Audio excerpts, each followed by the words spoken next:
कल लिख के देते, हम आपको बुलाते। मेरे पास नहीं आया था मेंशन, आपने अभी कहा है, आपको अगले बिल में बोलने का मौका देंगे। माइक चालू नहीं होता है, ये चालू है सर, ये तो ऑल्टरनेट है सर, स्टैंड बाय।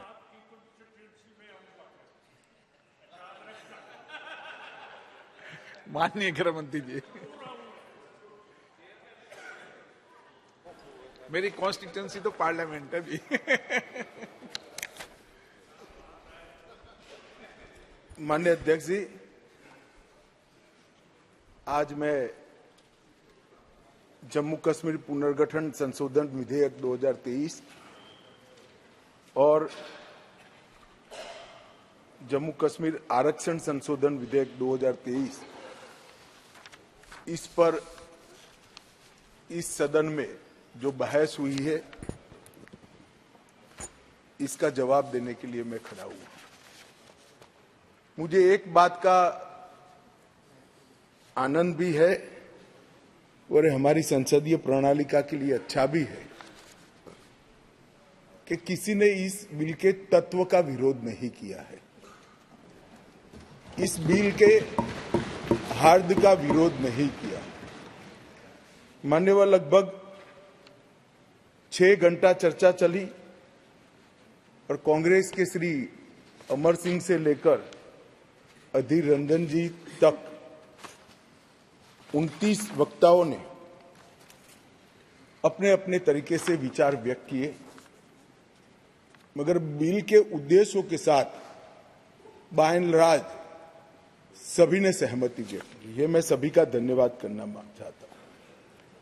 माननीय अध्यक्ष जी, मैं जो बिल लेकर आया हूं, जो विधेयक लेकर इस महान सदन की सहमति प्राप्त करने के लिए मैं खड़ा हुआ हूं, वो बिल 70 सालों से जिन्हों को अन्याय हुआ है, जो अपमानित हुए और जिनकी अनदेखी की गई है, वो सभी लोगों को न्याय दिलाने का बिल है, उनको अधिकार दिलाने का। माननीय अध्यक्ष जी, ये बिल किसी भी समाज में जो डिप्राइव लोग होते हैं उनको आगे बढ़ाना चाहिए। ये भारतीय संविधान की मूल भावना है, परंतु उसके साथ साथ इसका सम्मान न कम हो, इस तरह से आगे बढ़ाना चाहिए। अधिकार देना और अधिकार सम्मान के साथ देना, दोनों में बड़ा फर्क है। इसलिए कमजोर और वंचित वर्ग के जगह अन्य पिछड़ा वर्ग, ये नामकरण बहुत महत्वपूर्ण है। ये दोनों चीजों को ढेर सारे प्रतिपक्ष के सदस्यों ने अलग अलग तरीके से थोड़ा कम आंकने की प्रयास भी किया। किसी ने कहा कि पहले से हो रहा था, किसी ने कहा कि सिर्फ नाम बदल रहा है। मैं इन सभी को कहना चाहता हूं कि अगर हमें पिछड़ा वर्ग के लोगों के प्रति जरा भी संवेदना है, तो नाम के साथ उनका सम्मान जुड़ा है, वो जरूर देखना। नाम के साथ सम्मान जुड़ा है, वो वही लोग देख पाते हैं जो उनका उत्कर्ष अपने भाई समझकर, अपने से पीछे रह गए भाई समझकर संवेदना के साथ उंगली पकड़कर आगे बढ़ाना चाहते हैं। वो लोग इसका नाम नहीं समझ सकते जो इसका वोट बैंक के नाते उपयोग कर कर, अच्छे लच्छेदार भाषण देकर राजनीति में वोट प्राप्त करने का जरिया और साधन समझते हैं। नरेंद्र मोदी जी ऐसे नेता हैं जो स्वयं एक गरीब से गरीब घर में जन्म लेकर आज देश के प्रधानमंत्री बने हैं। वो पिछड़ों का दर्द भी जानते हैं, वो गरीब का दर्द भी जानते हैं। और जब इनके आगे बढ़ाने की बात होती है, तब कई बार तो मान्यवर मदद की जगह सम्मान के मायने बड़े होते हैं। मदद से ज्यादा व्यक्ति का सम्मान उसके सेल्फ कॉन्फिडेंस को, उसके आत्मविश्वास को और उसके गौरव को सम्मानित करता है, बढ़ाता है, जो उसके जीवन में आगे बढ़ने का कारण होता है। मैं इसलिए कह रहा हूं कि ढेर सारे सदस्यों के भाषण मैंने सुने भी है, पढ़े भी है मेरी चैम्बर में। ये भाव सिर्फ नाम बदलने से क्या होता है वो समझाने के लिए मैं कह रहा हूं। मान्यवर, आज जो बिल लेकर आया हूं, ये बिल के बारे में मैं थोड़ी पृष्ठभूमि भी बताना चाहता हूं। जम्मू कश्मीर में हम सब जानते हैं, जब महाराजा हरि सिंह जी ने भारतीय संघ के साथ इनके विलय का निर्णय किया, उस वक्त से लेकर अब तक कई सारे उतार चढ़ाव हुए। 80 के दशक के बाद आतंकवाद का एक दौर भी आया और वो बड़ा भयावह दृश्य था। पीढ़ियों से, सदियों से जो लोग अपनी भूमि पर रहते थे, अपना देश समझकर रहते थे, अपनी जन्मभूमि समझकर रहते थे, वो मूल समेत उखड़ गए मानो। और किसी ने इनकी केयर नहीं करी, इनकी चिंता भी नहीं करी, ना इसको रोकने का प्रयास किया। और कई बार तो मान्यवर, रोकने की जिनकी जिम्मेदारी थी वो इंग्लैंड में वैकेशन कर रहे हैं। मैं नाम देना नहीं चाहता। और फिर कहते हमने कुर्बानी दी। आपकी कुर्बानी आंख माथों पर अगर दी है तो, मगर सटीक काम और सटीक उपाय और शक्ति के साथ वोट बैंक की राजनीति के बगैर उस वक्त उसको, आतंकवाद को उगता हुआ खत्म करते तो आज उनको अपना प्रदेश छोड़ने की जरूरत ही नहीं पड़ती, ना मुझे बिल लेकर आज सदन के सामने आना पड़ा। मान्यवर, जब ये विस्थापित हुए तब देश के अन्य हिस्सों में, अपने ही देश में शरणार्थी बनकर उनको जाना पड़ा। दिल्ली, बेंगलुरु, पुणे, अहमदाबाद, चेन्नई, न जाने कहां कहां गए। लगभग वर्तमान के आंकड़ों के अनुसार 46,631 परिवार और 1,57,967 लोग अपने ही देश में विस्थापित हो गए। और इस तरह से विस्थापित हुए कि उनकी जड़ें ही अपने खुद के देश से, अपने खुद के प्रदेश से, अपने खुद के वतन से उखड़ कर रह गई। ये बिल उनको अधिकार देने का है, ये बिल उनको प्रतिनिधित्व देने का है। मान्यवर, कश्मीर के लिए एक प्रकार से 3 युद्ध हुए। 47 में पाकिस्तान ने कबालियों के नाम से आक्रमण किया। इसमें लगभग 31,779 परिवार पाक अधिकृत जम्मू कश्मीर से जम्मू कश्मीर में विस्थापित हुए। इनमें से 26,319 परिवार जम्मू कश्मीर में और 5,460 परिवार देश भर में फैल गए। वो पाकिस्तान के हमले के शिकार थे। इसके अतिरिक्त 1965 और 1971 में भी युद्ध हुए, उसमें और 10,065 परिवार विस्थापित हुए और कुल मिलाकर 48, 65 और 71 ये तीनों युद्धों में मान्यवर 41,844 परिवार विस्थापित हुए। ये विस्थापितों की स्थिति के बारे में मैं बाद में बात करता हूं, परंतु ये बिल है वो उनको अधिकार देने का बिल है। ये बिल उनको प्रतिनिधित्व देने का बिल है। आज वो लोग ऐसी स्थिति में नहीं है कि वो चुनाव लड़कर वहां की असेंबली में बैठ पाए। जो कहते हैं क्या हुआ धारा 370, कहां हुआ 5 और 6 अगस्त 2019 में ये हुआ कि इनकी सालों से न सुनने वाली आवाज नरेंद्र मोदी जी ने सुनी और आज उनको अधिकार मिला। मान्यवर,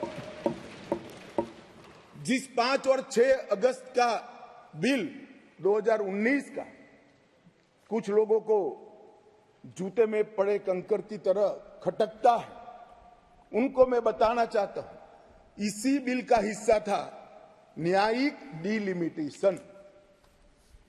ये एक शब्द नहीं है, 2 शब्द जोड़कर बना है। क्योंकि पहले जो डिलिमिटेशन हुआ था वो इस तरह से था एक कॉन्स्टिट्यूएंसी यहां बनी है और दूसरा ये वो कॉन्स्टिट्यूएंसी का हिस्सा 15 किलोमीटर दूर है। क्यों? क्योंकि मुझे चुनाव जीतना है। इस तरह से डिलिमिटेशन हुए। ये डिलिमिटेशन के सामने मैंने जानबूझकर एज ए लेजिस्लेटर न्यायिक डिलिमिटेशन दिखा था, वो आज मैं सदन को बताऊं। डिलिमिटेशन कमीशन, डिलिमिटेशन और डिमार्केटेड असेंबलीज, ये लोकतंत्र का मूल, जनप्रतिनिधि को चुनने की इकाई तय करने की प्रक्रिया है। असेंबली जो बनती है वहीं से मतदाता अपना प्रतिनिधि विधानसभा में भेजते हैं। अगर डिलिमिटेशन की प्रक्रिया ही पवित्र नहीं है तो लोकतंत्र कभी पवित्र नहीं रह सकता मान्यवर। इसलिए इस बिल के अंदर हमने व्यवस्था करी थी कि डिलिमिटेशन, न्यायिक डिलिमिटेशन फिर से किया जाएगा और सभी की सुनवाई हुई। डिलिमिटेशन कमीशन जम्मू कश्मीर में सब जगह पे गया, अंतिम जिले से लेकर पहले जिले तक सब जगह घूमे। कई समुदायों के प्रतिनिधियों ने इनको आवेदन पत्र दिए थे। पाक ऑक्यूपाई कश्मीर से आए हुए लोगों ने भी दिए थे और कश्मीर घाटी से भागकर जम्मू में शरण लेने वाले लोगों ने और कश्मीर घाटी से भागकर देश भर में फैले हुए कश्मीरियों ने भी आवेदन दिए थे कि हमारा प्रतिनिधित्व का कोई डिलिमिटेशन कमीशन संज्ञान ले। और मुझे आनंद है मान्यवर कि डिलिमिटेशन कमीशन ने इसका संज्ञान लिया।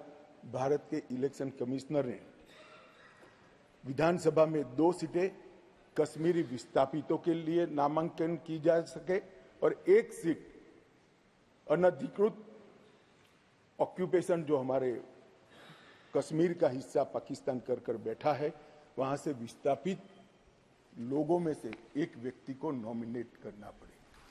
ये इसका हाथ। अब इसमें क्या है, पहले भी मिलता था ना, पहले नहीं मिलता था। पहले सिर्फ जरूरत लगे तो प्रतिनिधित्व न हो तो महिलाओं को 2 सीट दी जाती थी। हमने 3 सीटें और अपॉइंट करने की डिलिमिटेशन कमीशन की जो सिफारिश है उसको बिल में परिवर्तन कर कानूनी जामा पहनाकर आज मैं इस महान सदन के सामने उपस्थित हुआ हूं। मान्यवर, इसमें से 2 सीटें कश्मीरी विस्थापितों के लिए होगी जो घाटी से विस्थापित हुए हैं और 1 सीट पाक ऑक्यूपाई जम्मू कश्मीर के विस्थापित व्यक्तियों के लिए नामित की जाएगी। इसमें से एक महिला होना जरूरी है। इस प्रकार का एक कानूनी सुधार लेकर आज मैं यहां पर हुआ है। डिलिमिटेशन कमीशन के इतिहास में पहली बार 9 सीटें शेड्यूल्ड ट्राइब के लिए आरक्षित की गई है और एसटी के लिए 9 सीटें और अनुसूचित जाति और जनजाति के लिए 20 सीटों का आरक्षण की व्यवस्था करें। नई जो स्कीम बनी है उसमें जम्मू में पहले 37 सीटें थी, 37 सीटें थी। ये भी न्याय का सवाल है। जम्मू में पहले 37 सीटें थी, अब 43 हुई है, 43 हुई है। कश्मीर में पहले 46 थी, अब 47 हुई है और पाक ऑक्यूपाई कश्मीर की 24 सीटें, क्योंकि वो हमारा है, हमने रिजर्व रखी है मान्यवर, 24 सीटों को।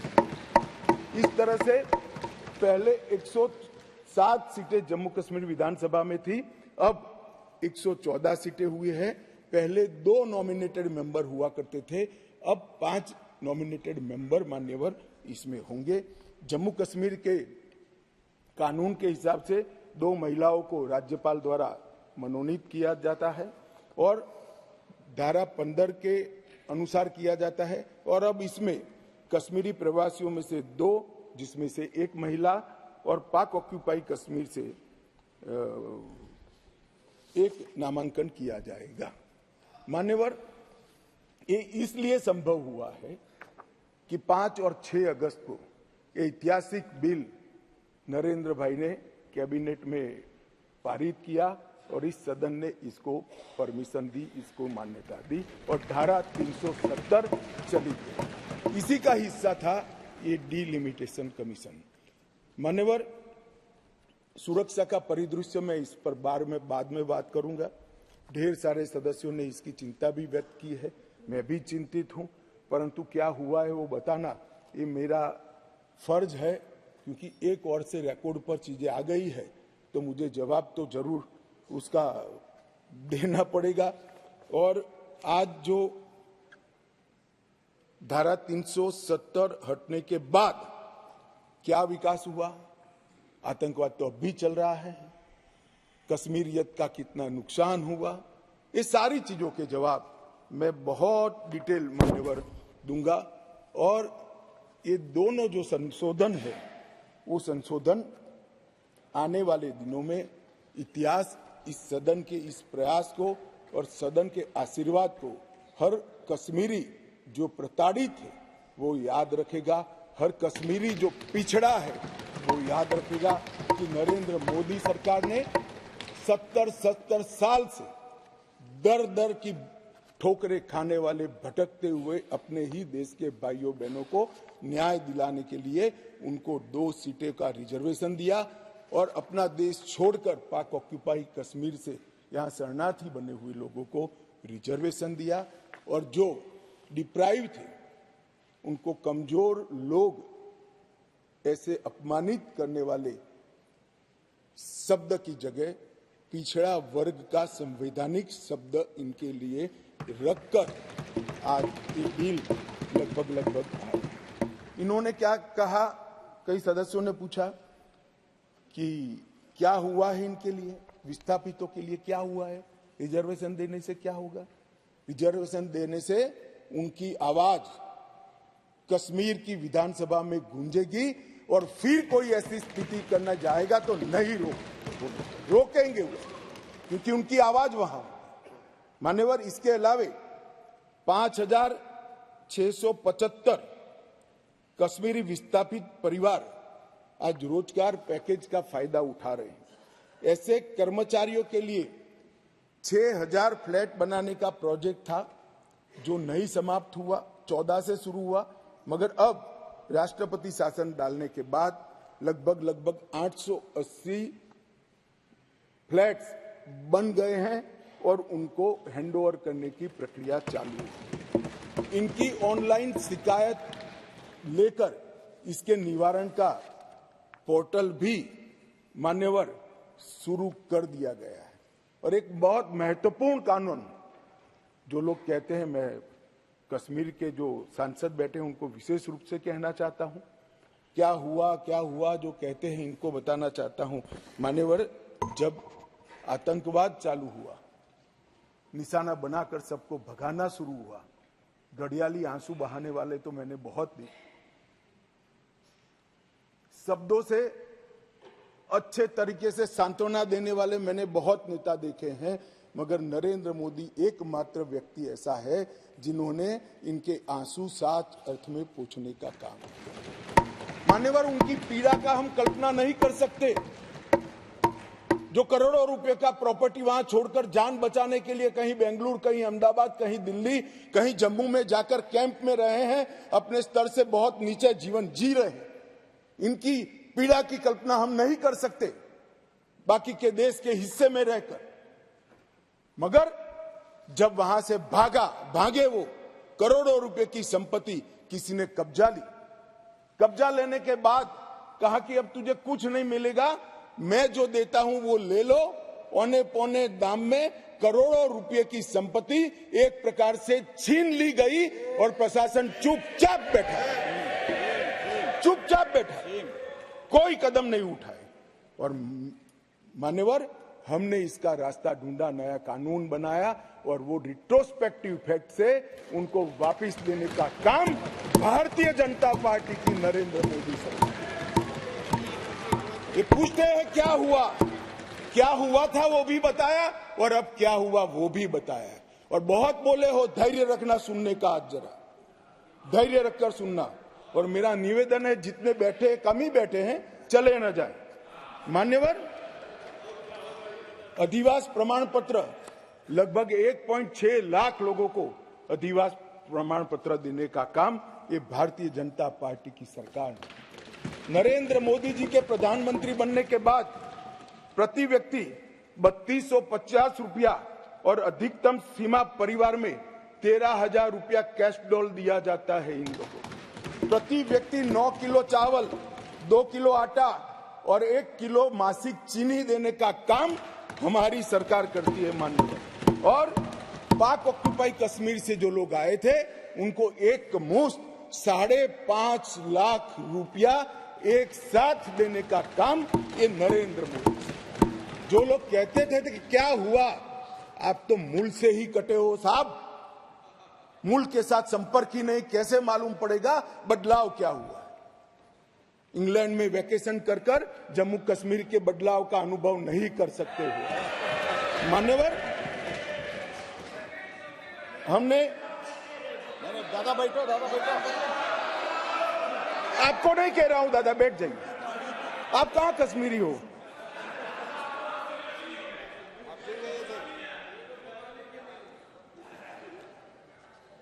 मान्यवर, एक बैकवर्ड क्लास कमीशन बनाया गया। बहुत सहभागिता का अप्रोच बैकवर्ड क्लास कमीशन ने लिया। हितधारकों के साथ कई दौर का बैठक के किया। 198 प्रतिनिधि मंडल और 16,000 लोगों को की सुनवाई हुई। 750 दिन ये प्रक्रिया चली।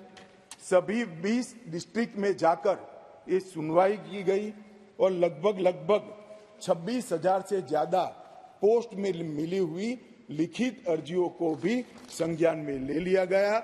और जम्मू कश्मीर आरक्षण अधिनियम, इसके अंदर सुधार करने का अभी जो आया है उसमें से एक मूल तत्व, बाकी के 2 बिल तो ST department, schedule tribe department और पिछड़ा वर्ग डिपार्टमेंट लेकर आएंगे, मगर अभी एक तत्वतः फेरफार किया है, बदलाव किया है। जो मसूदी साहब कहते थे कि पहले भी था, हाँ था, पहले था, परंतु कमजोर वर्गों के लिए था। इसकी जगह संवैधानिक नाम अन्य पिछड़ा वर्ग देकर उनका सम्मान करने का काम नरेंद्र मोदी जी। यहां कांग्रेस के ढेर सारे मित्र बैकवर्ड क्लास करते हैं। कुछ नेता होते हैं जिनको हाथ में कुछ लिखकर पकड़ा लो तो 6 महीने नया कागज ना आए तब वही बोलते रहे बैकवर्ड क्लासेस। भाई पहले आपका इतिहास तो देखो मान्यवर। मैं ऐतिहासिक सत्य के साथ इस सदन के अंदर स्टेटमेंट करने में झिझक नहीं रहा हूं कि बैकवर्ड क्लास का सबसे बड़ा विरोध और बैकवर्ड क्लास को रोकने का काम कोई एक पार्टी ने किया है तो कांग्रेस पार्टी ने किया है। मान्यवर, आज मैं पूछना चाहता हूं सदन की, पवित्र सदन के अंदर खड़े रहकर, पिछड़ा वर्ग आयोग को 70 साल से संवैधानिक मान्यता नहीं दी जाती थी। क्यों नहीं दी जाती थी? क्यों उनको यह सम्मान नहीं मिलता था? जबकि संविधान का मैंडेट था, मगर नहीं दिया गया। नरेंद्र मोदी जी ने इसको संवैधानिक मान्यता देने का। मैं आज पूछना चाहता हूं इस सदन के अंदर जो आम सभाओं में बैकवर्ड क्लास कर घूमते हैं, मैं फिर से कहता हूं उनको मालूम नहीं है इनकी पार्टी ने क्या किया है। किसने काका साहेब कालेकर कमीशन का रिपोर्ट रोक कर रखा, वो जवाब होना चाहिए। देश की जनता को मालूम पड़ना चाहिए। मंडल कमीशन के रिपोर्ट तक जब तक वो सत्ता के बाहर नहीं गए तब तक लागू नहीं हुआ, और बाद में लागू हुआ भी तो विपक्ष के नेता ए नाते स्वर्गीय राजीव गांधी ने इसका विरोध किया मान्यवर, विरोध। और आज वो बैकवर्ड क्लास की बात कर रहे हैं मान्यवर, वो लोग बैकवर्ड क्लास की बात कर रहे हैं। कभी भी सेंट्रल एडमिशन स्कीम के अंदर बैकवर्ड क्लास को रिजर्वेशन देने का काम कांग्रेस पार्टी ने कभी भी नहीं किया। केवल और केवल नरेंद्र मोदी जी के नेतृत्व में भारतीय जनता पार्टी ने किया। सैनिक स्कूलों में भी दिया जाता है, नीट के अंदर भी दिया जाता है, और सेंट्रल स्कूल्स के अंदर भी पिछड़ा वर्ग के बच्चों को सम्मान के साथ पढ़ने की व्यवस्था ये भारतीय जनता पार्टी की सरकार ने। मान्यवर अब आप इनको बिठा दीजिए। मान्यवर,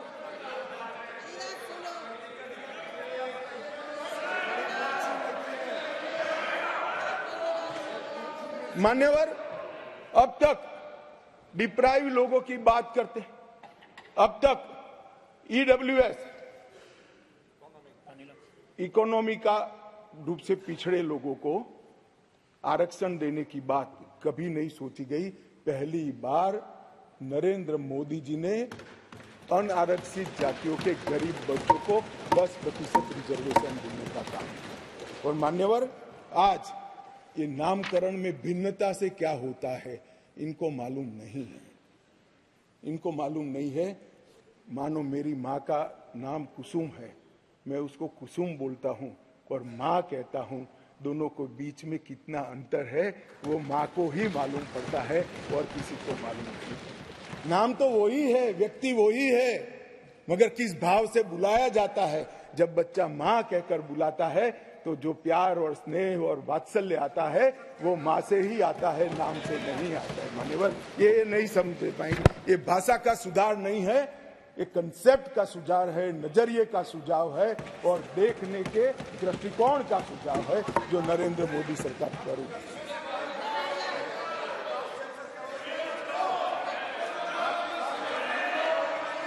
प्लीज।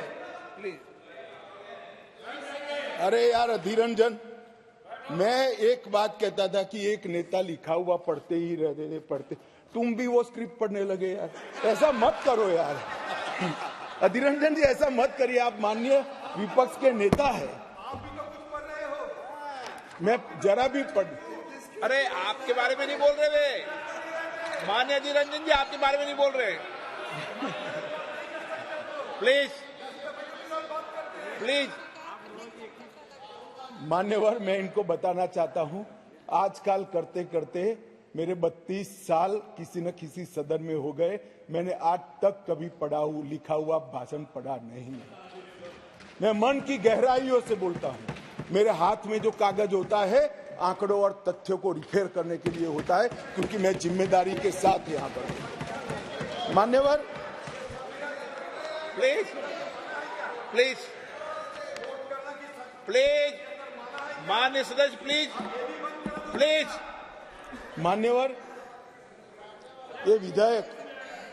ये विधेयक नरेंद्र मोदी सरकार ने, देश के प्रधानमंत्री नरेंद्र मोदी जी ने देश में लाए हुए सैकड़ों सकारात्मक और परिवर्तनकारी प्रगतिशील परिवर्तनों की कड़ी में एक और मोती जोड़ने का काम ये विधेयक करेगा। और इसलिए मैं आज इस सदन के आशीर्वाद मांगने आया हूं। मान्यवर, कुछ सदस्यों ने बात के अंदर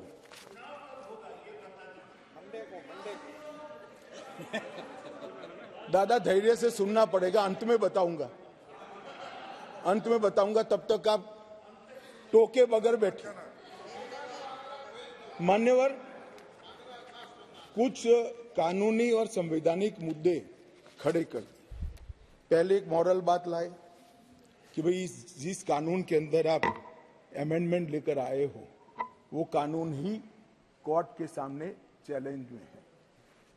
मसूदी साहब तो हाई कोर्ट के जज रहे, विद्वान न्यायाधीश रहे हैं, अधिवक्ता अच्छे ही होंगे तभी तो जज बने होंगे। मैं उनको कहना चाहता हूं, धारा 370 भी काफी साल तक चैलेंज में रही, क्यों नहीं रोका उसको? जब चैलेंज में थी तो धारा 370 को क्यों नहीं रोका गया? और आज आपको कानून की मर्यादाएं याद आ रही है।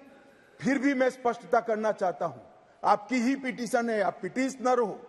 इस पर स्टे मांगा गया था, स्टे पर बहस हुई, न्यायाधीशों ने सुनवाई कर स्टे देने से इनकार किया। स्टे देने से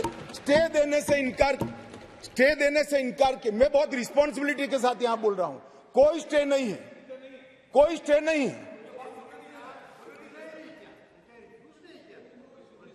कहा कि हम समाज करेंगे, एडमिट किया, जो एडमिट खुद ही होता है कि नहीं, एडमिट होने से कुछ नहीं होता, स्टे करना पड़ता है, ऑर्डर में स्टे करना पड़ता है। मान्यवर, जब तक आप तो जज रहे साहब, ऊपर वाले से तो डरिए, फारूक साहब से इतना मत डरिए।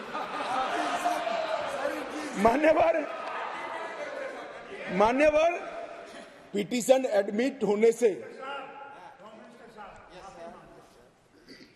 किसी को डराता नहीं। फिर भी डरते हैं, बोलिए। मेरा काम डराना नहीं है, आप लोगों का काम है डराना, हम डराते नहीं। मान्यवर, और मान्यवर कहा है उसका जवाब मैं आपके बाद दूंगा।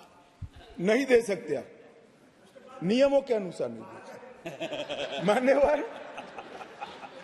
मान्यवर, जब कोई भी पिटीशन सुप्रीम कोर्ट के सामने जाता है, अगर सुप्रीम कोर्ट उसको स्टे नहीं देता है तो तब तक यथास्थिति बनती है, और यथास्थिति ये है कि राष्ट्रपति महोदय ने इसको कानून को बनाने का काम पूर्ण कर दिया है। ये यथास्थिति है। इसके लिए मैं इसके अंदर अमेंडमेंट लेकर किसी भी समय पर आ सकता हूं। और ये जो है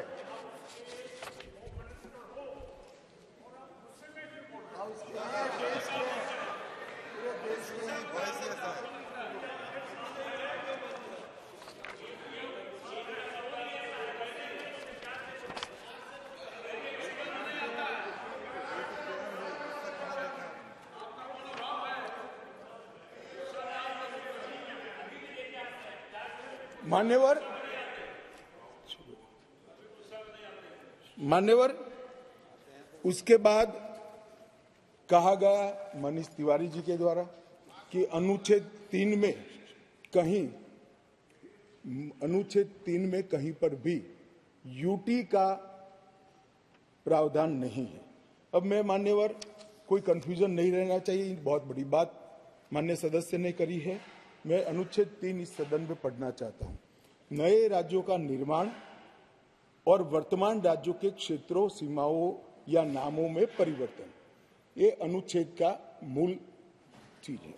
इसके अंदर आगे किसी राज्य में उसका राज्य क्षेत्र अलग करने अथवा 2 या अधिक राज्यों को या राज्यों के भागों को मिलाकर अथवा किसी राज्य क्षेत्र को किसी राज्य के भाग के साथ मिलाकर नए राज्य का निर्माण देश की संसद कर पाएगी।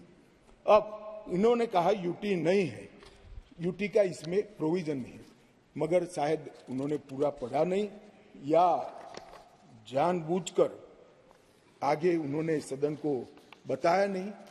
इसी के नीचे आर्टिकल 3 के नीचे ही स्पष्टीकरण है। इस अनुच्छेद के खंड क से ड में, जिसमें सारी चीजें आता है, राज्य के अंतर्गत संघ राज्य क्षेत्र समाहित है। तो वहां पर राज्य मीन्स संघ राज्य क्षेत्र अपने आप हो जाता है। तो ये इनको मैं मनीष जी को थोड़ा स्पष्टता करना चाहता हूं कि इतना बड़ा गैरकानूनी काम कम से कम नरेंद्र मोदी सरकार नहीं कर सकती। ये कोई इंदिरा गांधी की सरकार नहीं है जो इस प्रकार के कानून लेकर आए। भाई अभी बहस नहीं हो सकती, बाद में मैं आपको सवाल, मैं बाद में आपको मौका दूंगा क्वेश्चन पूछने का, अभी बैठ जाइए। मैं बाद में आपको,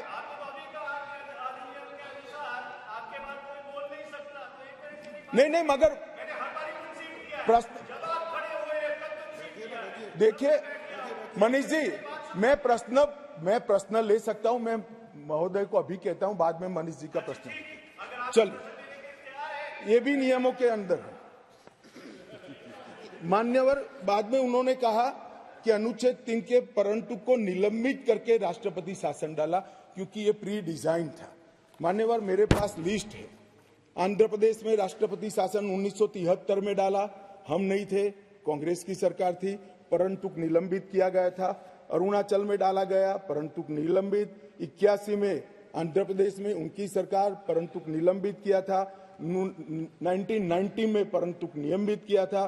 बिहार 1969 कांग्रेस सरकार, परंतु निलंबित किया था। 72 परंतु निलंबित किया था।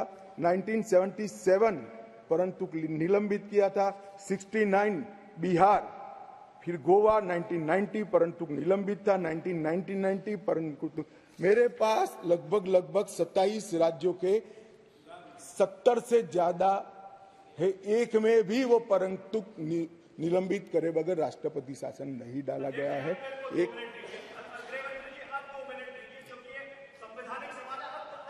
एक मिनट मानिए, ऐसे टाइम तो मैं दूंगा ना, प्लीज।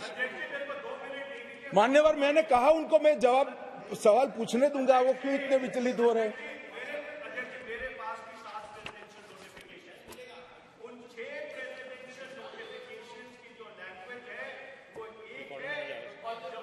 कश्मीर के प्रेसिडेंशियल नोटिफिकेशन की लैंग्वेज अलग है। मैं आपको अभी डेमोन्स्ट्रेट कर सकता हूं। मैं अभी पढ़ के सुनाता हूं। मैं अभी पढ़ के सुनाता हूं। इस पर बहस ही नहीं है, लैंग्वेज क्या है? बहस इस पर है कि अनुच्छेद 3 के परंतु को जिसमें असेंबली का पावर यहां पर आता है उसको निलंबित किया गया है या नहीं किया। एक लिमिटेड क्वेश्चन पर हम है, कहां है बात ही खड़ी होती है। मंत्री जी नो, माननीय अध्यक्ष जी मुझे संरक्षण दीजिए, ऐसे नहीं हो सकता बिल का जवाब। नो माननीय गृह मंत्री जी, आपका रिकॉर्ड भी नहीं जा रहा है इससे। माननीय गृह मंत्री जी, मान्यवर आप प्लीज मुझे व्यवस्था दीजिए, ऐसे बिल का जवाब नहीं दिया जा सकता, ऐसे महत्वपूर्ण बिल का। एक मिनट। नो माननीय, मैंने आपको कहा आपको सवाल पूछने का मौका दूंगा, प्लीज। माननीय गृह मंत्री जी,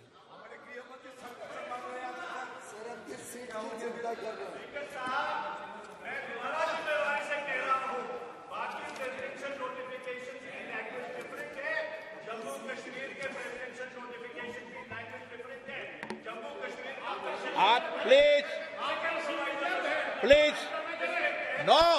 माननीय रामकृपाल जी प्लीज, माननीय मनीष तिवारी जी प्लीज। मान्यवर, ढेर सारे सदस्यों ने जम्मू कश्मीर में आतंकवाद की चिंता का जिक्र किया। वो चिंतित भी थे, अच्छी बात है, चिंता हो रही है, होनी भी चाहिए, सभी को होनी चाहिए। उन्होंने सीधा सीधा इसको आर्टिकल 370 को निरस्त करने से जोड़ा। उन्होंने क्या क्या हुआ, अब भी आतंकवाद चल रहा है। उन्होंने क्या क्या हुआ, अभी कुछ दिन पहले सेना के कुछ जवान शहीद हो गए। ऑफिसर प्लीज, ऑफिसर जवान शहीद हो गए, कुछ घटनाएं भी हुई। मान्यवर, किसी ने भी नहीं कहा था कि आर्टिकल 370 जाने के बाद कश्मीर में आतंकवाद समाप्त हो जाएगा। सुनिए ना, सुनिए, अरे भाई सुनो ना, मैंने कहा था आतंकवाद का मूल आर्टिकल 370 के कारण खड़ा हुआ अलगाववाद की भावना है। आर्टिकल 370 जाने से अलगाववाद में बहुत बड़ी कमी आने वाली है और इसके कारण आतंकवादी भावनाओं में कमी आएगी। रिकॉर्ड की बात है भाई, अधीन। अब मैं बताता हूं, 1994 से 2004, इसमें शासन पर मैं नहीं जा रहा, कालखंड बोल रहा हूं, कई शासन आए हैं। टोटल आतंकवाद की कुल घटनाएं 40,164 हुई। छोटी छोटी घटनाएं भी है, कुछ बड़ी भी है। 2004 से 14 मनमोहन सिंह सोनिया जी के शासन का समय आतंकवाद की घटनाएं 7,217 हुई, 7,270। और नरेंद्र मोदी सरकार में 14 से 23 तक सिर्फ 2,000 हुई, 70% की कमी आई। और मैं थोड़ा और एक्सप्लेन करना मांगता हूं कि ये जो 2,197 आई है, इसमें से एक घटना का जिक्र है। 65% घटनाएं पुलिस की गई कार्यवाही के कारण अकर हुई है। मतलब कोई जगह पे सूचना मिलती है कि आतंकवादी छिपा है, पुलिस इस पर हमला करती है तो भी वो आतंकवादी मुठभेड़ मानी जाती है। इस प्रकार की 70% कमी आई है 2004 से 14 में, और 14 से 23 में नागरिकों के मृत्यु के अंदर 72% की कमी आई है, और सिक्योरिटी फोर्सेस के मृत्यु के अंदर 59% की कमी नरेंद्र मोदी सरकार में। इसलिए मैं कहता हूं, मैं ठीक ही कहता था, अलगाववाद की भावना का मूल, उसका उद्भव स्थान आर्टिकल 370 है, वो जाएगा। अलगाववाद की भावना भी over a period of time खत्म होगी और आतंकवाद भी खत्म। और कल पथराव की बात करते, मैंने 2 साल लिए हैं साहब। 2010 2654 पथराव की घटनाएं हुई थी 2010 में। 2023 में 0, एक भी पथराववाद की। ऑर्गेनाइज हड़ताल, जो कॉल देकर पाकिस्तान से कॉल देते थे इनके आका, और कश्मीर की वैली और जम्मू बंद हो जाते थे। 132 ऑर्गेनाइज हड़तालें हुई थी 2023 में, एक भी हड़ताल नहीं, एक भी बंद नहीं। मान्यवर, पथराव में नागरिकों की मृत्यु 2010 में 112 हुई थी, 23 में क्योंकि पथरावी नहीं हुआ है, नो इंजर्ड नो डेथ। मान्यवर, सिक्योरिटी फोर्सेस पथराव के कारण 6,235 हुए थे इंजर्ड सिक्योरिटी फोर्सेस, और इस बार क्योंकि पथरावी नहीं हुआ है, 0 इंजर्ड है। क्या बदलाव हुआ है? इनको मैं कहता हूं क्या बदलाव हुआ है। अरे इसी सदन में रहकर सारी मर्यादाएं तोड़कर अगर धारा 370 खत्म हुई तो खून की नदियां बह जाएगी कहते थे। खून की नदियां छोड़ो, कंकड़ चलाने की हिम्मत नहीं है किसी की। इस तरह की व्यवस्था भारतीय जनता पार्टी की सरकार। और मान्यवर, सीज फायर के वायोलेशन की घटना 2010 में 1 साल में 70, 2023 में 2, घुसपैठ 2010 में 489, 2023 में सिर्फ 48, आतंकवादी मारे गए 112 मारे गए थे, कुल मिलाकर एवरेज निकाल दे तो 278 आतंकवादी मारे गए हैं। मान्यवर, वापिस लौट गए, पहले 18 वापिस लौटे थे, अब 281 वापिस लौट गए। पाकिस्तान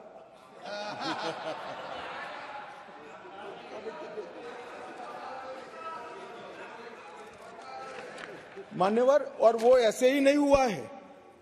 जम्मू कश्मीर की लोगों की सुरक्षा और इनके जीवन की क्वालिटी सुधारने के लिए नरेंद्र मोदी जी के नेतृत्व में भाजपा सरकार ने अथक परिश्रम किया है। मान्यवर, गृह मंत्रालय हर माह यहां पर सिक्योरिटी रिव्यू करता है और हर 3 माह में मैं वहां जाकर सिक्योरिटी रिव्यू करता हूं। मान्यवर, एक 0 टेरर प्लान बनाया गया है जिसको हमने इम्प्लीमेंटेशन में लाया है। 3 साल से वो प्लान एक्शन में है। मुझे पूरा भरोसा है मान्यवर कि 24 के बाद फिर से मोदी जी आने वाले हैं। 26 आते आते 0 टेरर प्लान 100% इम्प्लीमेंट होगा। मान्यवर, इसके साथ साथ कंप्लीट एरिया डोमिनेशन का प्लान बनाया है, वो भी 2026 तक समाप्त हो जाएगा। और पहले सिर्फ टेररिस्टों को मारते थे, हमने इसकी इकोसिस्टम को खत्म किया है।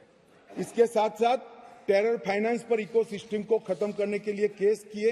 एनआईए ने 32 केस किए, जिसमें कुछ पार्टियां बड़ा अरण्य रुदन कर रही है, हाय तौबा कर रही है। क्यों केस हो रहे हैं? क्यों इसलिए केस हो रहे हैं कि पाकिस्तान से पैसा आ रहा है, ये परमिटेड नहीं है, ये नरेंद्र मोदी सरकार है, ये नहीं चाहिए। एनआईए द्वारा 32 केस हुए, एसआईए द्वारा 51 केस हुए, 83 केस टेरर फंडिंग और फाइनेंस के हुए हैं। लगभग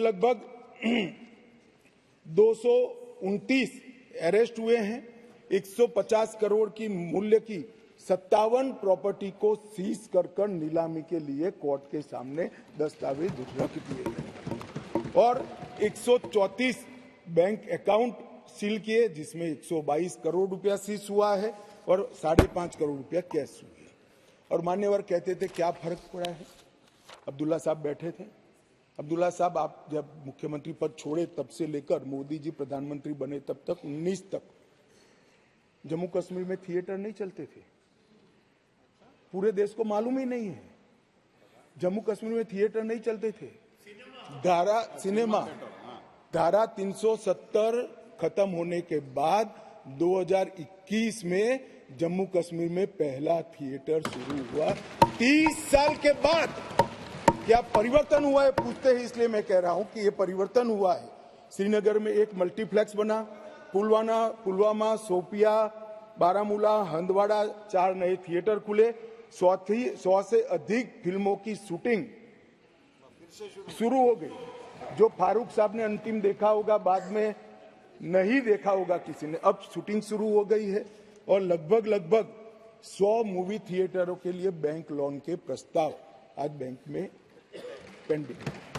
ये मान्यवर इंडिकेटर है, थिएटर खोलने की स्थिति ही नहीं थी। क्यों बंद करने पड़े थे मुझे बताओ ना। ऐसा तो है नहीं कि जम्मू कश्मीर में कोई थिएटर पिक्चर देखना नहीं चाहता है, आराम से देखे जाते थे, मगर बंद करने पड़े थे। मान्यवर लगभग कहते थे कि क्या हुआ था कि 370 खत्म करना पड़ा। 45,000 लोगों की मृत्यु हुई है और मैं मानता हूं ये 45,000 लोगों की मृत्यु की जिम्मेदार ये धारा 370 थी जो नरेंद्र मोदी ने उखाड़ कर फेंक दिया। मान्यवर ढेर सारे परिवर्तन जो पूछते हैं क्या हुआ, मैं इसका जवाब देने के लिए खड़ा हूं। मान्यवर जम्मू कश्मीर और लद्दाख को पहले एक अलग संविधान, अलग ध्वज और एक जमाने में अलग राजधानी, दो राजधानियां हुआ करती थी। श्यामा प्रसाद मुखर्जी जी ने जिस उद्देश्य के लिए जान दी थी, कुछ सदस्यों ने इसको पॉलिटिकल नारा कहा। ये पॉलिटिकल नारा नहीं है, ये देश की इच्छा थी। इस देश में 2 संविधान न हो, 2 प्रधानमंत्री न हो और 2 झंडे न हो। देश का झंडा, देश का निशान एक ही होना चाहिए, एक ही निशान के तले पूरा देश है। और कुछ सदस्यों ने कहा हमसे वादा किया गया था। वादा किससे किया था? अंग्रेजों ने जो स्कीम बनाई थी आजादी के वक्त, कांग्रेस ने जिस स्कीम को अप्रूव किया उसमें पूरा अधिकार महाराजा का था। देश भर में कहीं तो पब्लिक को नहीं पूछा गया, क्यों जम्मू कश्मीर में पूछना? और मैं वादे की भी बात करता हूं, चलो मान लेते हैं हमारे संविधान निर्माताओं ने वादा किया था, मगर आप आधा अधूरा पढ़ते हो इसलिए कंफ्यूजन होता है। इसके अंदर आर्टिकल 370 के अंदर ऊपर टेम्पररी प्रोविजन लिखा गया है। टेम्पररी का मतलब क्या होता है? आजीवन अधिकार हो गया ना जी। कब का जाना चाहिए था, हिम्मत नहीं थी, नरेंद्र मोदी जी ने हिम्मत करी और धारा 370 को समाप्त। कोई वादा खिलाफी नहीं है। एक स्पिरिट जो संविधान का था कि आर्टिकल 370 टेम्पररी है, ये टेम्पररी का दिन ही नहीं आता था। मोदी जी ने 5 अगस्त को वो दिन ला दिया और टेम्पररी था वो चला गया। मान्यवर पहली बार कश्मीरी, डोगरी, हिंदी और अंग्रेजी और उर्दू को राज्य की आधिकारिक भाषाएं बनाई। मान्यवर राइट टू एजुकेशन एक्ट पहली बार, उसकी चर्चा होगी तब बताऊंगा, बैठ जाइए। भूमि अधिग्रहण और मुआवजे का कानून, forest right act, SC ST prevention atrocity act, whistle blower protection act, juvenile justice act और अल्पसंख्यक आयोग अधिनियम 1992 ये रोक कर रखे थे, वो अब लागू हो गए। असेंबली वहां की 6 साल की बनाकर रखी थी, अब वो भी 5 साल की हो गई। और बड़े बदलाव हुए। मान्यवर मैं आज कहना चाहता हूं, हम भी गए थे लाल चौक पर तिरंगा फहराने के लिए, रोक दिया था मोदी जी और हमारे उस वक्त के अध्यक्ष मुरली मनोहर जी गए और लाल चौक में तिरंगा फहराया था। मान्यवर तिरंगा फहराने के लिए जद्दोजहद करनी पड़ती थी। आज हर घर तिरंगा, घाटी का एक भी घर ऐसा नहीं था जहां पर तिरंगा न फहरा। मान्यवर ये बदलाव, आज लाल चौक में सारे धर्म के त्योहारों को रंग चंग के साथ मनाया जाता है और सारे धर्म के लोग पार्टिसिपेट करते हैं। बंधारण संविधान की स्पिरिट को अब नीचे उतारा गया है। ये जो पूछते हैं क्या हुआ, मैं उनको जवाब देना चाहता हूं। मान्यवर मैं उनको जवाब देना चाहता हूं, जब आर्टिकल 370 गया उसके पहले GSDP 1 लाख करोड़ था, सिर्फ 1 लाख करोड़। आज 2,27,927 करोड़ GSDP, सिर्फ 5 साल में डबल। रोजगारी ढेर सारी बढ़ी। पहले 94 डिग्री कॉलेज थे मसूदी साहब, अब 147 हो गई। IIT, IIM और 2 एम्स, सबसे पहला राज्य ऐसा है जहां 2 एम्स दिए गए, वो हमारा जम्मू कश्मीर। मेडिकल कॉलेज पहले 4 थे 70 साल में, 7 नए मेडिकल कॉलेज बनाए गए, 15 नर्सिस कॉलेज बनाए गए। मेडिकल सीट 500 थी, अब नई 800 सीटें जोड़ने का काम आर्टिकल 370 जाने के बाद हुआ है। 367 पीजी की सीटें थी, उसमें नई 97 सीटें जोड़ने का काम नरेंद्र मोदी सरकार ने किया है। और लगभग मिड डे मील 6 लाख लोगों को मिलता था, अब 9,13,000 लोगों को मान्यवर मिड डे मील मिलता है। प्रधानमंत्री ग्राम सड़क योजना की एवरेज 158 किलोमीटर थी, अब 8,068 किलोमीटर प्रति साल हो गई। क्या हुआ है जो पूछते हैं, इनको मैं बताता हूं। मैं देता हूं जवाब।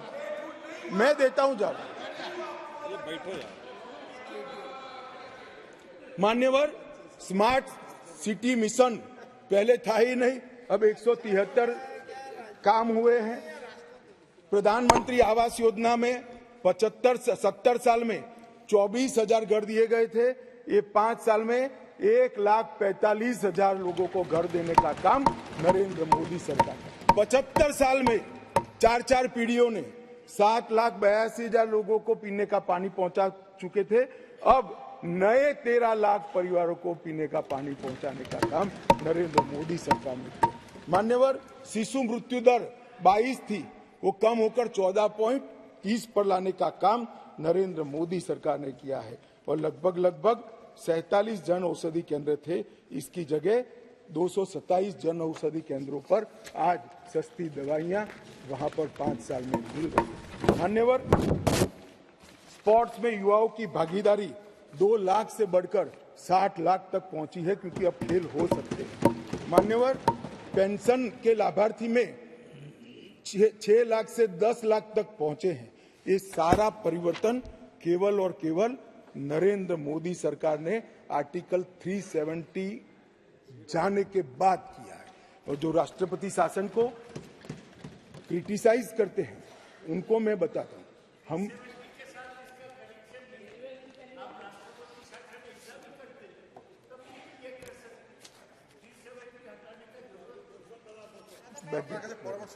दादा, आप कई बार बंगाल में पहुंच जाते हुए यहाँ बैठे हुए।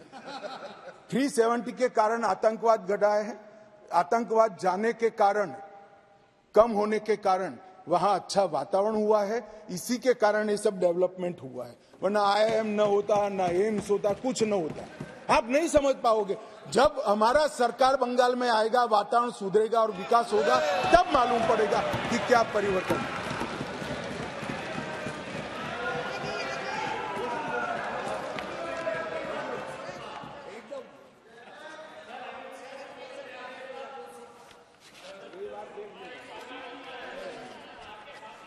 मान्यवर, प्रेमचंद्रन जी ने यहां से किसी सदस्य ने कहा, एक शब्द प्रयोग पर बहुत बड़ी आपत्ति की। मैं वो शब्द प्रयोग की अनुमोदन करने के लिए आज मेरी बात कहना चाहता हूं। मैं वो शब्द प्रयोग को सपोर्ट करना चाहता हूं। वो शब्द प्रयोग था नेहरूवियन ब्लंडर। नेहरू के समय में जो ब्लंडर हुआ था, इसके कारण कश्मीर को भुगतना पड़ा। मैं मान्यवर, इस सदन में खड़ा रहकर आपके आसन के सामने जिम्मेदारी के साथ कहता हूं कि 2 बड़ी गलतियां जो पंडित जवाहरलाल नेहरू के प्रधानमंत्री काल में हुई, उनके लिए गए निर्णयों से हुई। इसके कारण सालों तक कश्मीर ने सहन करना पड़ा। एक सबसे बड़ी गलती, जब हमारी सेना जीत रही थी, पंजाब का एरिया आते ही सीज फायर कर दिया गया और पाक ऑक्यूपाई कश्मीर का जन्म हुआ। अगर सीज फायर 3 दिन लेट होता तो पाक ऑक्यूपाई कश्मीर आज भारत का हिस्सा।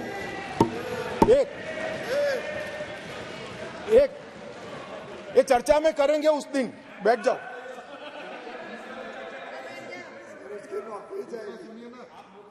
चर्चा है ना पूरा दिन। मान्यवर, और दूसरा,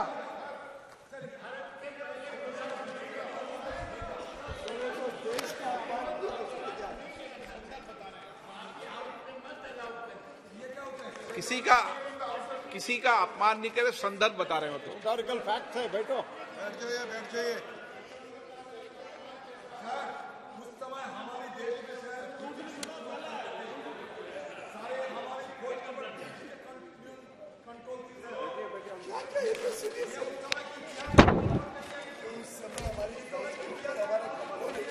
नहीं तो आपको कैसे मालूम हुआ इस वक्त का? मान्यवर अभी तो एक ही का है, दूसरा तो सुने। वो उसका कंट्रोल नहीं था। बैठ जाओ, बैठ जाओ। मेरा जन्म नहीं हुआ था।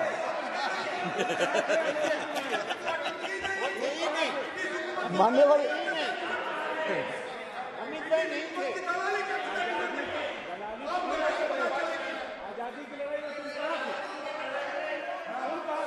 अरे तो माननीय गृह मंत्री जी ने, एक मिनट प्लीज दादा, माननीय गृह मंत्री जी ने ऑफिशियल स्टेटमेंट दे दिया था कि आजादी की लड़ाई के समय का पूरा स्टेटमेंट कोर्ट में दे दिया, अभी फिर दे देंगे। बेटा सुनो, आप बता दो साहब इनको एक बार। दूसरी गलती, दूसरा संदर्भ और कर दें आप। गलती नहीं, संदर्भ, सॉरी। मान्यवर एक ही गलती बताने से इतना तिल मिला गया है। नहीं, मैंने हटा दिया। मैं तो सिर्फ नहीं, ऐसा नहीं है। मैं सिर्फ दो ही बताना चाहता हूं। एक, पूरा कश्मीर जीते बगैर सीज फायर कर लिया, और दूसरा, यूएन के अंदर हमारे मसले को ले जाने की बहुत बड़ी गलती की। मान्यवर, मैं एक कोट अनकोट पढ़ना चाहता हूं। मैंने बहुत सावधानी से आपके द्वारा उठाए गए बिंदुओं को देखा, एक पत्र का हिस्सा है। मैंने बहुत सावधानी से आपके द्वारा उठाए गए बिंदुओं को देखा है, लेकिन मुझे डर है कि मेरे विचार आपके नहीं, सॉरी, यूनाइटेड नेशन के अनुभव के बाद, मान्यवर, यूनाइटेड नेशन के अनुभव के बाद मैं इस निष्कर्ष पर पहुंचा हूं कि वहां से कुछ संतोषजनक नतीजे की उम्मीद नहीं की जा सकती। मुझे यह एक अच्छा फैसला लगा, इनटू ब्रैकेट सीज फायर।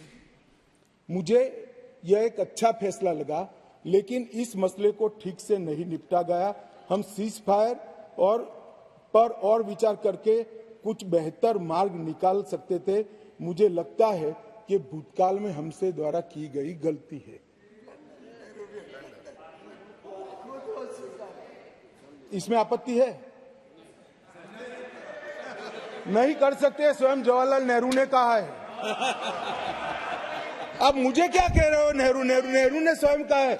मैं रेफरेंस भी दे देता हूं। Nehru memorial museum and library, Jawaharlal Nehru collection, JNSG 143 के अंदर स्वयं जवाहरलाल नेहरू का शेख अब्दुल्ला जी को लिखा हुआ पत्र के मेरी गलती थी। मैं सब किसी को कोट नहीं कर रहा।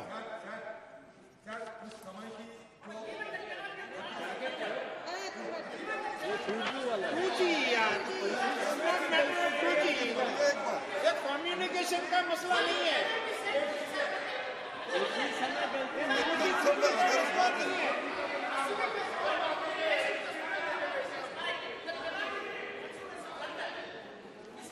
मान्यवर बोल रहे उसको इतना बड़ा कांड हो गया, देश की भूमि पे तुझे को लगता है सिर्फ मिस्टेक है। मान्यवर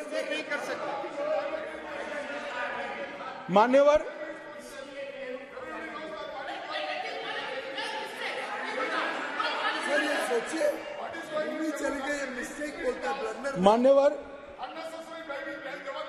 अरे यार, ये नेहरू जी ने लिखा है, सूरज समझते नहीं हो? अनुवाद हो रहा है या नहीं हो रहा है अंदर?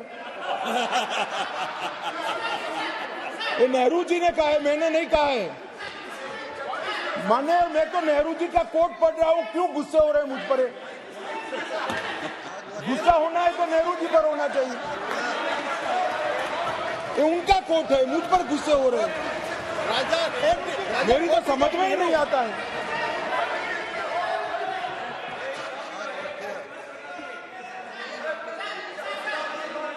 मान्यवर, ये खामखा मुझ पर गुस्से हो रहे हैं। मैंने जो पढ़ा है वो नेहरू जी ने स्वयं शेख अब्दुल्ला जी को लिखा हुआ है, और गुस्से होना है तो जवाहरलाल नेहरू जी पर उनको होना चाहिए।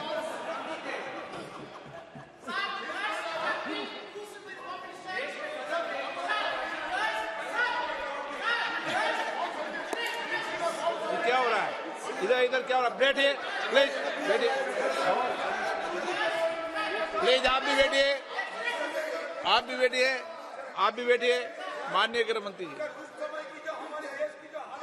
एक सप्ताह झगड़ा निपट ले, ये राजा बोलेगा या गोगोई बोलेगा, ये कौन सा जी बोलेगा वो निपट ले, फिर उनको अनुमति देना।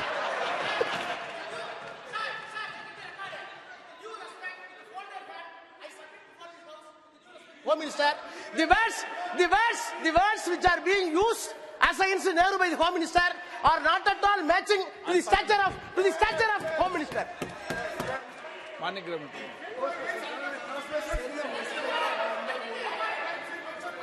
ओके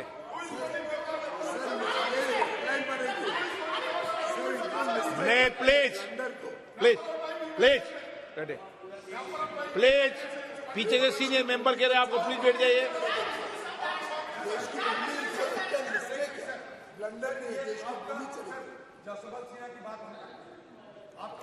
अरे आपने बोल लिया था ना जब दक्षिणा जी का विषय, ऐसे नहीं होता है जवाब।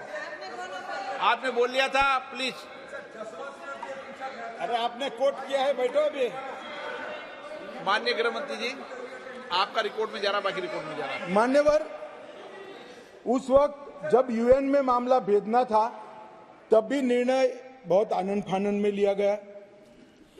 मामले को संयुक्त राष्ट्र चार्टर के अनुच्छेद 35 की जगह 51 के तहत ले जाना चाहिए था। मेरा तो मत है ले जाना ही नहीं चाहिए, मगर ले जाना था तो 51 के तहत ले जाना चाहिए था। इसकी जगह 35 पर ले गए। वो भी कई लोगों ने रिकॉर्ड पर सलाह देने के बावजूद भी निर्णय कर दिया गया कि अनुच्छेद 35 के तहत ले जाएंगे। और कुछ लोगों को मेरी भाषा, मैं क्या कर सकता हूं, मैं तो इस देश की भाषा बोलता हूं। मतलब इस देश की भाषा तमिल भी है, हिंदी भी है, बंगाली भी है, मराठी भी है, तेलुगु भी है, कन्नड़ भी है, तो गुजराती भी कोई बोल सकता है। आप तमिल में भी बोल सकते हो, मगर मैं हिंदी में बोलता हूं। आप अनुवाद ध्यान से सुनते नहीं हो। मैंने जो कुछ पढ़ा वो जवाहरलाल नेहरू जी ने लिखा है और नेहरू जी ने उसको थोड़ा कम कर किया है कि ये मेरी मिस्टेक थी। मिस्टेक नहीं थी, ब्लंडर था।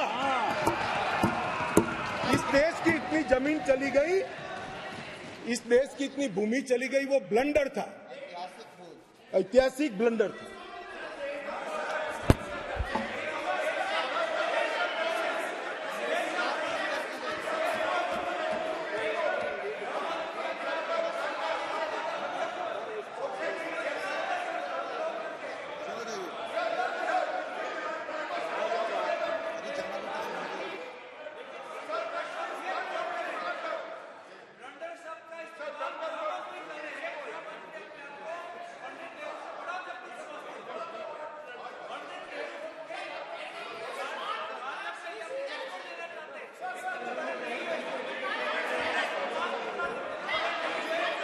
मान्यवर, माननीय सदस्य, ये शब्दों की व्याख्या को समझो प्लीज।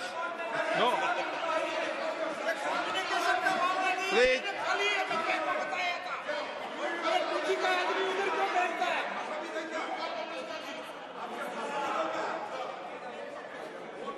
मान्यवर,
माइक माइक माइक।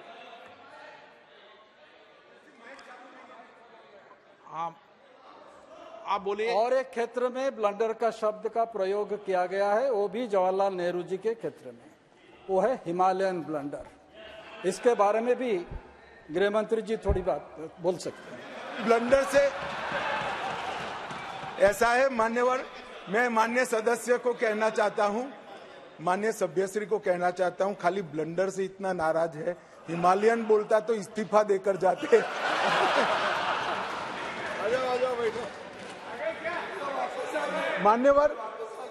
मान्यवर, मुझे अभी एक हमारी ट्रेजरी बेंच में बैठे हुए सदस्य ने कहा, मेरे साथी मंत्री ने कहा कि अमित भाई उन्होंने सुबह बताया था आपको कि ये चले जाएंगे, आप पहले से कहते थे। मुझे कोई बताया नहीं, मेरे ऐसी बातचीत ऑफ द रिकॉर्ड कभी होती है, परंतु मैं जानता हूं कि पिछड़ा वर्ग की जब जब बात आती है कांग्रेस कभी सहयोग नहीं करेगी, छोड़ कर। इसलिए मुझे यहां तक विश्वास था कि पिछड़ा वर्ग को सम्मान देने की बात में कांग्रेस वोट दे ही नहीं सकती, देने की ना उनको परमिशन है, ना उनको मैंडेट है, ना उनको इच्छा है, इसलिए वो चलेगी। माननीय प्रधानमंत्री जी ने 2014 में 80,000 करोड़ की लागत से 63 परियोजना, जो अब तक 70 साल तक कश्मीर को इग्नोर किया गया और समग्रता से कश्मीर के विकास के लिए बिजली, इंफ्रास्ट्रक्चर के प्रोजेक्ट, इरिगेशन, एजुकेशन, मेडिकल सुविधाएं, ये सभी चीजों को समाहित करती हुई 63 परियोजना 80,000 करोड़ की लागत से बनाई। इसमें लगभग 9 परियोजनाएं 21,000 करोड़ की लद्दाख की थी, जो अब अलग यूटी में चली गई, परंतु जम्मू कश्मीर की बात करें तो 32 परियोजनाएं 58,477 करोड़ की लगभग पूरी हो गई है और 58,000 करोड़ में से 45,800 करोड़ रुपए का व्यय समाप्त। ये मैं बताता हूं, ये कह रहे कि क्या हुआ है, इसके लिए मैं कुछ योजनाओं का नाम भी जरूर पढ़ना चाहूंगा। 5,000 मेगावाट के लक्ष्य रखकर 4,287 करोड़ की 642 मेगावाट की कीरू हाइड्रो परियोजना, क्वार हाइड्रो परियोजना 540 मेगावाट 5,000 करोड़, रतले हाइड्रो परियोजना 5,200 करोड़ 850 मेगावाट, 8,112 करोड़ की 1,000 मेगावाट की सोपाक दल दूल हाइड्रो परियोजना, सावलकोट हाइड्रो परियोजना 1,856 मेगावाट की 2,300 करोड़ की और शाहपुर कंडी बांध सिंचाई और बिजली परियोजना 2,793 करोड़ की। सिर्फ जल विद्युत के अंदर इतना सारा पैसा ये 10 साल के अंदर इन्वेस्ट हुआ है और पहली बार सौर ऊर्जा 1,600 मेगावाट की प्राप्त करने के लिए भी प्रोजेक्ट वहां पर डाला गया है। 38 ग्रिड स्टेशनों का निर्माण हुआ, 467 किलोमीटर नई ट्रांसमिशन की लाइनें बिछाई गई, 266 उप स्टेशनों को बनाया गया और 11,000 सर्किट किलोमीटर की एचटी और लोड एलटी लाइनों को बिछाने का काम नरेंद्र मोदी सरकार ने किया है। सिंचाई का जहां तक सवाल है, 62 करोड़ की रावी नहर योजना पूरी कर ली गई, 45 करोड़ का टसर चलन 3 त्राल सिंचाई योजना का पूरा किया गया।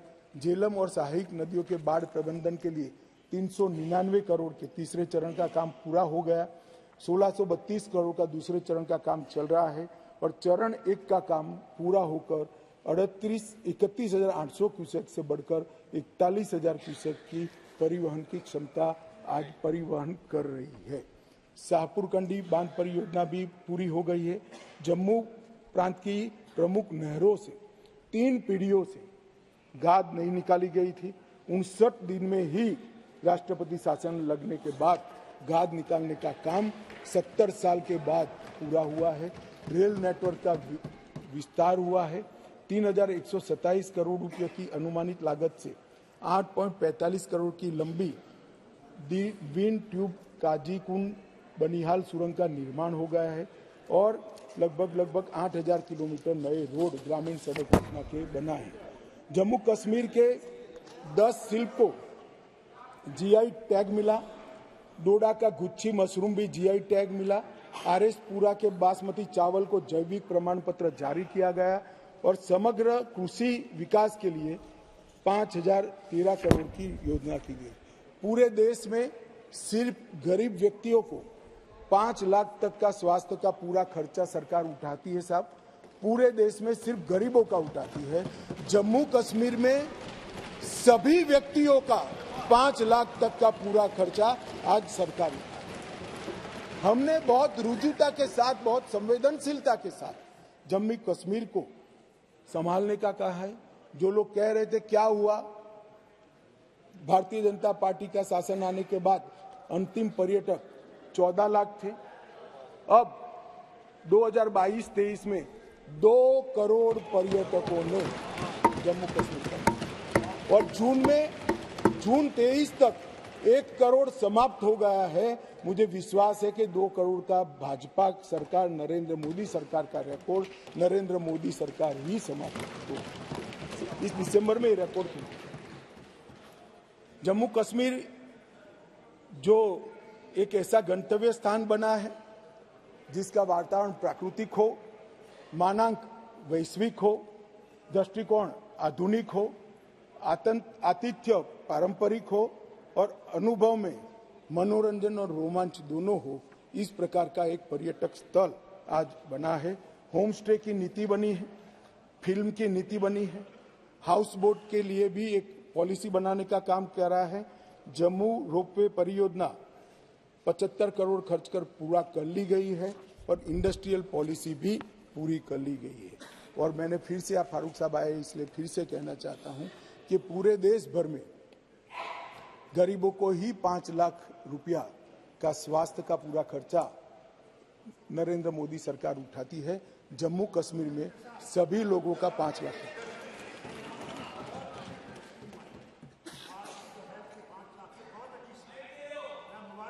धन्यवाद। धन्यवाद साहब, धन्यवाद।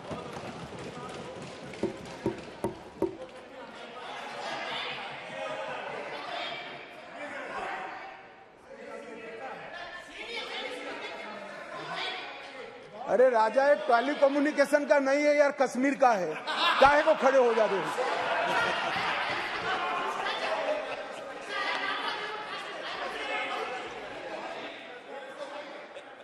They are refusing to take it because they say हमें पैसा इसकी तरफ देख के मेहरबानी कर दी।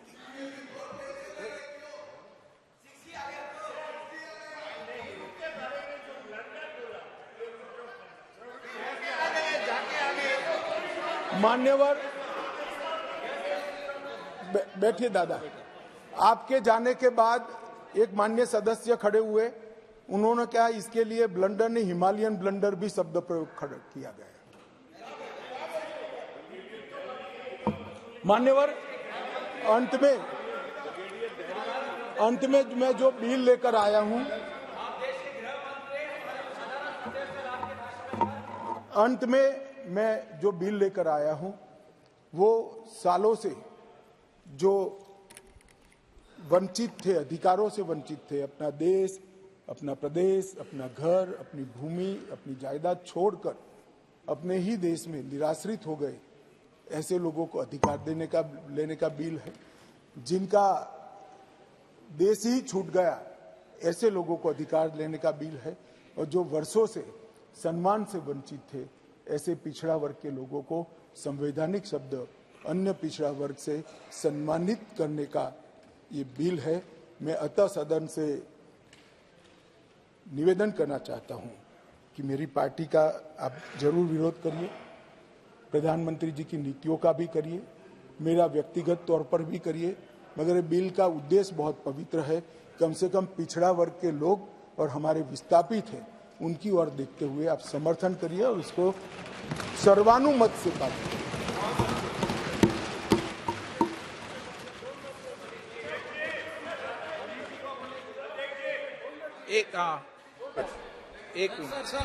देखिए ऑनरेबल होम मिनिस्टर ने जो यहाँ बिल किया, मैं पहले गुजारिश करूंगा जरा उसमें देखिए जो माइग्रेंट है उसकी डेफिनेशन क्या आपने दी। आप देखिए बिल पर, आप just have a look on the bill. जो कश्मीरी माइग्रेंट है उसका डेफिनेशन आपने खुद दिया है, एक्सप्लेनेशन में क्या डेफिनेशन है, प्लीज आप have a look on the bill. बात ये है, आप देखिए डेफिनेशन क्या है। देखिए Okay. कोई भी देखिए डेफिनेशन आपने दी है, वो सब जिनको डिफाइन किया गया है protection and preservation of migrant property act 1996 में। देखिए आपने अपनी में उसका जो डेफिनेशन दी है, क्या डेफिनेशन, और वो एक्ट किसने बनाया? जब आप ये सारे इल्जामात पर इल्जामात दे रहे, नहीं ये करने से क्या होता है? ये तो विस्थापित भी, मैं तो यही कह रहा हूँ, विस्थापित भी आपने ही किया है। क्या आप क्या बोल रहे हो?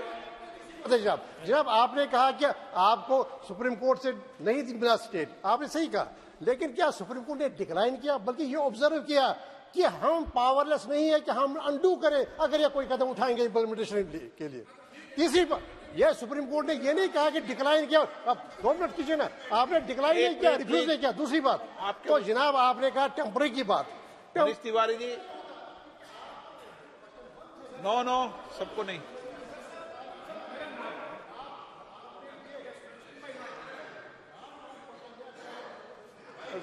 उन्होंने Manish Tiwari ji, Can't speak over him. Can't speak over Manish him. Tiwari ji, आप बोलना चाहते हैं? मनीष जी बोलना चाहते हैं आप? हाँ, मैं बोलना चाहता हूं सर, ये अपनी बात तो खत्म करें जज साहब। अरे हम वकील हैं, ये जज है साहब। मनीष जी, मनीष जी, अध्यक्ष जी आपका बहुत बहुत धन्यवाद, आपने मौका दिया।